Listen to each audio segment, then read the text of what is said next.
Good morning student. और आज का टॉपिक जो है क्लास 11th का vector resultant of two vector. Actually resultant of two vectors जो है हम लोग निकाल चुके हैं बाय ट्रायंगल लॉ, और वो हम लोग लास्ट क्लास में पिछले क्लास में जो है इसका जो है आप देख सकते हैं हमारा जो रिजल्टेंट आया था सी वेक्टर जो है इज इक्वल टू हमारा क्या, उसका मैग्नीट्यूड होगा A square plus B square plus 2ab cos theta root under. ये हमारा उस वेक्टर का रिजल्टेंट, दो वेक्टर जो है ए और बी दो वेक्टर है, और इसका जो रिजल्टेंट जो आया था ये हमारा आया था, ये हुआ इसका मैग्नीट्यूड, और उसका जो एंगल आ गया था tan alpha is equal to B sine theta divided by A plus B cos theta. ये हमारा आ गया था magnitude and direction. C vector जो है ये आ गया था, जहाँ A and B vector two vector है। हमको जो आज जो है इसका कुछ स्पेशल केस लेना है। सपोज कीजिए केस 1, कुछ सिंप्लीफाइड फार्मूला, इसी फार्मूला को हम सिंप्लीफाइड करते हैं जो आपको क्वेश्चन सॉल्व करने में फास्ट हो, सॉल्व जो आपको एग्जाम में है फास्ट क्वेश्चन सॉल्व कर सकें। इस फार्मूला का यूज कीजिएगा तो थोड़ा समय लग जाएगा, लेकिन कुछ ऐसे ट्रिक हैं, कुछ ऐसे इसी से फार्मूला निकले हैं जिसका यूज करके आप फास्ट कर सकें। पहला, if two vectors are parallel, अगर दोनों वेक्टर पैरेलल हो, मतलब ये हुआ कि vector A and vector B,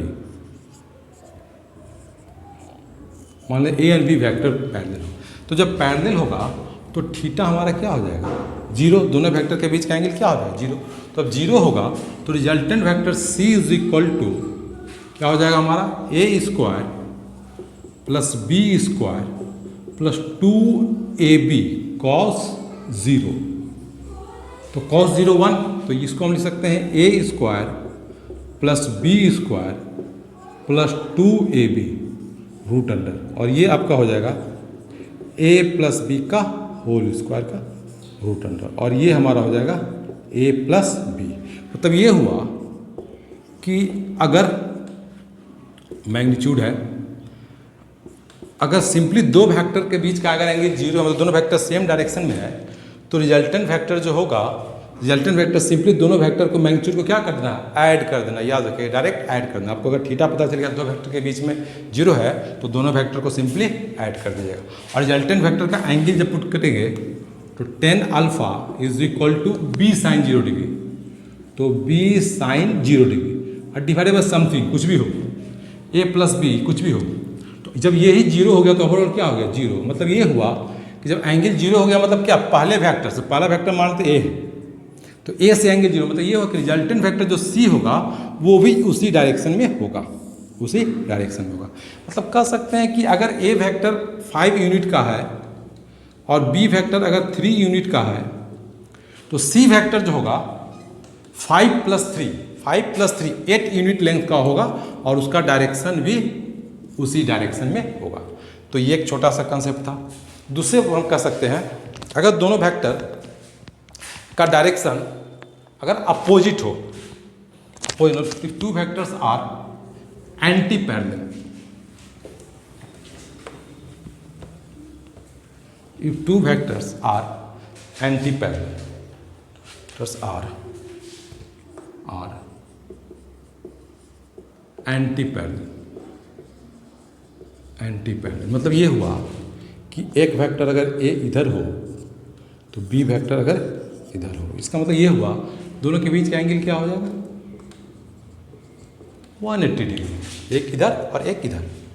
तो हमारा सी वेक्टर का जो होगा मैग्नीट्यूड वो हमारा हो जाएगा ए square plus B square plus 2ab cos 180 degree का रूट अंडर, और ये हमारा हो जाएगा ए square plus B square cos 180 degree minus 1, तो ये हो जाएगा माइनस 2ab का रूट अंडर। इसको लिख सकते हैं a माइनस बी का होल स्क्वायर का रूट अंडर। तो सी वेक्टर का जो मैग्नीट्यूड होगा वो a माइनस बी का मॉड हो जाएगा। मॉड मतलब ये हुआ कि जो बड़ा होगा, अगर ए फैक्टर होगा तो ए माइनस बी कर देंगे, बी बड़ा होगा तो बी माइनस ए कर देंगे, तो जो भी होगा तो ये हमारा हो जाएगा। मैग्नीट्यूड जो होगा सब्ट्रैक्ट कर देंगे, मतलब अगर दोनों फैक्टर सेम डायरेक्शन में था तो ऐड कर देते थे, और अगर दोनों फैक्टर अगर अपोजिट डायरेक्शन में है तो सब्ट्रैक्ट कर देंगे। और एंगल क्या होगा, तो एंगल देखिएगा, अगर ए फैक्टर बड़ा होगा तो ओवरऑल जो रिजल्टेंट का जो एंगल होगा वो ए फैक्टर के डायरेक्शन में होगा, और अगर बी फैक्टर बड़ा होगा तो हम लोग इसको क्या लिखेंगे, बी माइनस ए। अगर बी बड़ा होगा तो बी के डायरेक्शन, तो रिजल्टेंट फैक्टर जो एंगल होगा वो बी फैक्टर के डायरेक्शन होगा। तो ये चीज़ है, ठीक है। फिर ये सेकंड था, हम लोग थर्ड लेते हैं, case 3। If two vectors are perpendicular to each other,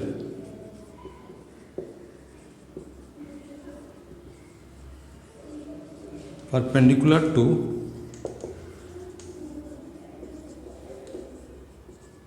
each other, perpendicular to each other, दोनों वेक्टर का परपेंडिकुलर है। परपेंडिकुलर का मतलब ये हुआ, ये ए वेक्टर है और ये बी वेक्टर है, दोनों वेक्टर का परपेंडिकुलर है, दोनों के बीच का एंगल क्या हुआ, 90 डिग्री। हम फार्मूलास लगाएंगे तो C vector is equal to, देखिएगा ये टर्म तो जीरो हो जाएगा, कॉस 90 डिग्री जीरो, तो आपका सिंपली आ जाएगा ए स्क्वायर प्लस बी स्क्वायर का रूट अंडर, मतलब आपका सी वेक्टर जो निकलेगा ए स्क्वायर प्लस बी स्क्वायर हो जाएगा का रूट अंडर हो जाएगा। एंगल, तो एंगल जब निकालेंगे tan alpha is equal to आपका क्या हो जाएगा, B sine 90 degree, B sine 90 degree divided by A plus B cos 90 degree, B cos 90 तो जीरो, ये 1, तो आपका हो जाएगा बी बाय ए, तो बी बाय ए का जो होगा रेशियो वही आपका जो हो जाएगा वो एंगल हो जाएगा। मतलब ये होगा कि मतलब एंगल जो होगा, अगर सपोज कि एक फोर्स इधर लग रहा है और एक फोर्स इधर लग रहा है, तो ऑफकोर्स जो रिजल्टेंट जो फोर्स होगा ऑफकोर्स कहीं बीच में होगा, कहीं बीच में होगा। और ये पहले वाले से जो एंगल अगर बना रहे हैं, अल्फा बना रहा है, तो 10 अल्फा जो आपका हो जाएगा 10 इनवर्स ये वैल्यू बी बाय ए, याद रखिएगा 10 इनवर्स बी बाय, तो ये हमारा हो गया रिजल्टेंट का वैल्यू। ये जो में होगा इसका वैल्यू क्या हो जाएगा, ए स्क्वायर प्लस बी स्क्वायर का रूट अंडर। तो अभी हम लोग 3 कंसेप्ट यूज किया, दो वेक्टर जब पैरेलल हो resultant vector A plus B, anti parallel हो तो रिजल्टेंट ए माइनस बी का मॉड, जो भी बड़ा होगा उसको सब्ट्रैक्ट कर देंगे, और दो वेक्टर अगर परपेंडिकुलर हो तो रिजल्टेंट क्या होगा, A square plus B square का रूट अंडर। और एंगल क्या हो जाएगा, एंगल जो पहले वेक्टर से हो जाएगा alpha is equal to 10 inverse B by A, ये चीज़ है। अब हम लोग देखते हैं इसी को थोड़ा सा और मॉडिफाई करते हैं, case 3।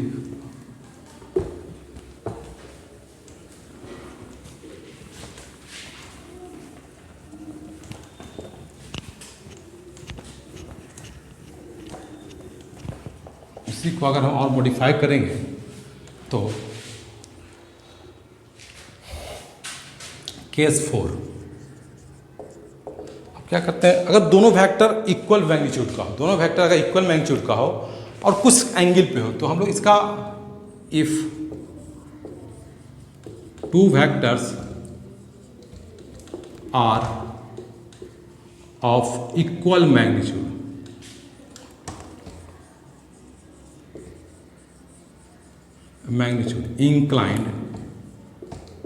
inclined at an angle 60 degree, याद रखें स्पेशल कैसे 60 डिग्री। अगर दो वेक्टर, क्योंकि इसका रिजल्ट जो है एक स्पेशल टाइप का आता है, इसलिए हम लोग ले रहे हैं 60 डिग्री। दो वेक्टर अगर दिया हुआ है और दोनों वेक्टर एक दूसरे से 60 डिग्री पे इंक्लाइंड है, उनका मैग्नीट्यूड मान लीजिए कि एक वेक्टर जो है ये ए है और दूसरा वेक्टर जो है बी है, ये ए वेक्टर और ये बी वेक्टर, और दोनों के बीच का एंगल 60 डिग्री, और दिया दोनों वेक्टर का मैग्नीट्यूड, मतलब ए का magnitude is equal to b का मैग्नीट्यूड। तो फॉर्मूला तो हमारा यही है, resultant vector C is equal to क्या हो जाएगा, ए स्क्वायर प्लस ए स्क्वायर, दोनों का मैट बराबर है, plus 2ab cos 60 degree, root under, और ये a square square equal to 2a square plus 2a square और cos 60 degree half root under, ये कट गया तो 2a स्क्वायर और a स्क्वायर 3, तो 3a स्क्वायर रूट अंडर, तो ये आपका हो जाएगा रूट 3a। तो याद रखिएगा अगर दो वेक्टर का मैग्नीट्यूड इक्वल हो तो रिजल्टेंट वेक्टर का मैग्नीट्यूड क्या हो जाएगा, रूट 3 इंटू कोई वेक्टर का मल्टीप्लाई रूट 3 टाइम्स हो जाएगा। याद रखिए ये इंपॉर्टेंट है। और एंगल क्या होगा, तो ऐसे बिना समझे भी बता सकते हैं, जब इक्वल फोर्स इधर लगेगा, इक्वल फोर्स इधर लगेगा तो ऑफकोर्स जिस ऑब्जेक्ट पे लग रहा होगा इक्वल फोर्स तो एग्जैक्टली बीच में जाएगा, तो जो सी वेक्टर होगा वो ऑफकोर्स एग्जैक्टली बीच में होगा और एंगल कितना हो जाएगा 30 डिग्री होगा। और इसको हम लोग फॉर्मूला से भी यूज कर सकते हैं, tan alpha is equal to b, तो बी की आप लिख देते हैं a sine 60 degree divided by A plus a cos 60 degree, और ये आपका हो जाएगा a cos sine 60 degree root 3/2 divided by A plus a by 2 क्योंकि कॉस 60 डिग्री हाफ। तो इसको जब सॉल्व करेंगे तो देखिएगा ये आपका हो जाएगा रूट 3/2a और डिवाइडेड बाई कितना हो जाएगा 3/2a, 3a/2, ए कट गया 2 कट गया, ये बच जाएगा 1/√3 और 1/√3 10 अल्फा के लिए क्या होता है, this implies alpha is equal to 30 degree. तो अल्फा 30 मतलब ये होगा कि पहले वेक्टर से 30 डिग्री होगा और ये 30 का मतलब होगा कि दोनों वेक्टर के एग्जैक्टली 20 से जाएगा। और ये कंसेप्ट क्लियर है, जब इक्वल मैग्नीट्यूड का फोर्स लगेगा तो रिजल्टेंट फोर्स तो होगा 20 से ही जाएगा, ये कंसेप्ट है। अगर इसी में एक कंसेप्ट और है, अगर if two vectors of equal magnitude are inclined at angle 60 degree को हटा करके अगर हम 120 डिग्री कर दें, दो इक्वल 120 डिग्री, 120 का मतलब ये हो जाएगा कि अब जो वेक्टर है, एक वेक्टर ये है और ये 90 डिग्री हुआ तो इधर की ओर चला जाएगा, मतलब ए वेक्टर इधर और बी वेक्टर इस साइड होगा, ए एंड बी, और ये एंगल कितना हो गया theta is equal to 120 degree हो गया थीटा। तो अब इसका होगा ए इक्वल टू बी, यहाँ पे क्या हो जाएगा हमारा, यहाँ पे cos 60 की जगह पे क्या हो जाएगा 120 डिग्री, और 120 is nothing but minus half होगा, तो ये जो रूट 3 होगा 2a स्क्वायर, यहाँ पे क्या हो जाएगा माइनस, तो माइनस की जगह पे क्या होगा 2a square minus a square, तो ये आपका a स्क्वायर की जगह पे आपका क्या हो जाएगा a is equal to a। मतलब ये हुआ कि अगर दो वेक्टर का इक्वल मैग्नीट्यूड का है और दोनों के वेक्टर के बीच का अगर एंगल 120 डिग्री है तो दो रिजल्टेंट वेक्टर होगा सेम मैग्नीट्यूड का होगा।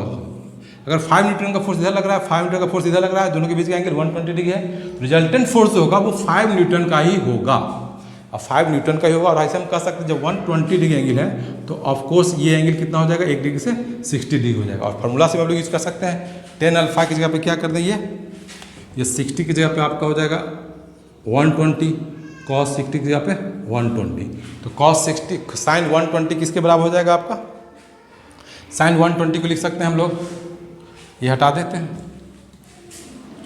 ये हटा देते हैं, तो साइन 120 आपका हो जाएगा ए, साइन आपका हो जाएगा 90 डिग्री प्लस 30 और divided by A plus a cos 90 degree plus 30, और ये ए साइन 90 डिग्री हो जाएगा कॉस, और कॉस आपका हो जाएगा 30 डिग्री, जो कि साइन सेकेंड डिग्री होता है पॉजिटिव, और डिवाइडेड बाय ए प्लस ए और cos 90 degree cos 30 degree, cos हो जाएगा आपका कॉस आपका कन्वर्ट किस में चला जाएगा साइन में, तो ये हो जाएगा साइन 30 डिग्री, साइन 30 डिग्री होगा लेकिन माइनस है क्योंकि सेकेंड क्वाड्रेंट में कॉस क्या होगा माइनस, तो माइनस, तो ये वैल्यू आपका हो जाएगा ए और कॉस 30 डिग्री का मतलब √3/2 और डिवाइडेड बाय ये हो जाएगा हाफ, साइन 30 हाफ, तो ये माइनस हो जाएगा, माइनस साइन है तो माइनस हाफ, ए माइनस हाफ कितना होगा a/2, ये एक कट गया, ये एक कट गया, तो आपका बच जाएगा √3 और 10 अल्फा √3 का मतलब क्या हुआ, अल्फा इज इक्वल टू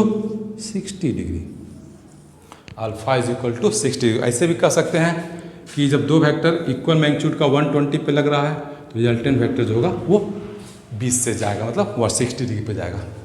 अब अगर इसी में से ये कर दें कि दो vector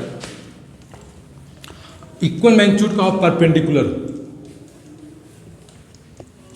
if two vectors are perpendicular, if two equal magnitude, if two equal magnitude of vectors are perpendicular to each other, एक दूसरे के परपेंडिकुलर हो। इसका मतलब ये हुआ कि ये एक वेक्टर ये है और ये बी वेक्टर है, दिया हुआ है vector A is equal to vector B, दोनों का मॉड बराबर, मैग्नीट्यूड बराबर। तो सिंपली फॉर्मूला यही है हमारा। तो सी वेक्टर हमारा हो जाएगा ए square plus B square, sorry a square, magnitude बराबर तो a square plus a square plus 2a into a और कॉस 90 डिग्री का रूट अंडर। तो ये हमारा, ये तो जीरो हो गया, ए स्क्वायर रूट 2, तो ये हो जाएगा रूट 2a। तो सी वेक्टर का जो मैग्नीट्यूड होगा, तो तीसरा वेक्टर जो होगा उसका जो मैग्नीट्यूड होगा वो रूट 2 टाइम्स होगा कोई एक वेक्टर का, रूट 2 टाइम्स। तो ये याद रखिएगा। और डायरेक्शन तो हम लोग कह सकते हैं कि जब दोनों वेक्टर है तो ऑटोमेटिकली कितना हो जाएगा, 45 डिग्री हो जाएगा। और ऐसे भी सॉल्व करेंगे तो 10 alpha is equal to b, so b की जगह अपन क्या लिख देते हैं, a sine 90 degree divided by A plus a cos 90 degree. तो साइन 90 डिग्री 1 और ये 0, तो ये आपका हो जाएगा a by a is equal to 1। ये आपका वैल्यू हो गया 1 और ये वैल्यू हो गया आपका 0, तो बच गया ए और ये 1। तो alpha is equal to 45 degree. तो ये जो है आप निकाल सकते हैं। ये कंसेप्ट था। तो ये इसी फार्मूला को जो आप यहाँ यूज़ कीजिएगा, अगर आपको ये कंसेप्ट जो 5-6 कंसेप्ट बताए हैं अगर आपको याद होगा तो आप एग्जाम में डायरेक्ट ये कंसेप्ट यूज़ कीजिएगा, आपका बहुत समय, ये फार्मूला यूज़ कीजिएगा तो आपको समय बहुत ज़्यादा किल कर देगा। लेकिन ये सब कंसेप्ट यूज़ कीजिएगा तो आपका जो है समय बचा लेगा। तो ये सब यूज़ कीजिए और अपने टाइम को बचाइए, क्योंकि नॉलेज प्लस टाइम मैनेजमेंट दोनों इंपॉर्टेंट है। Thank you.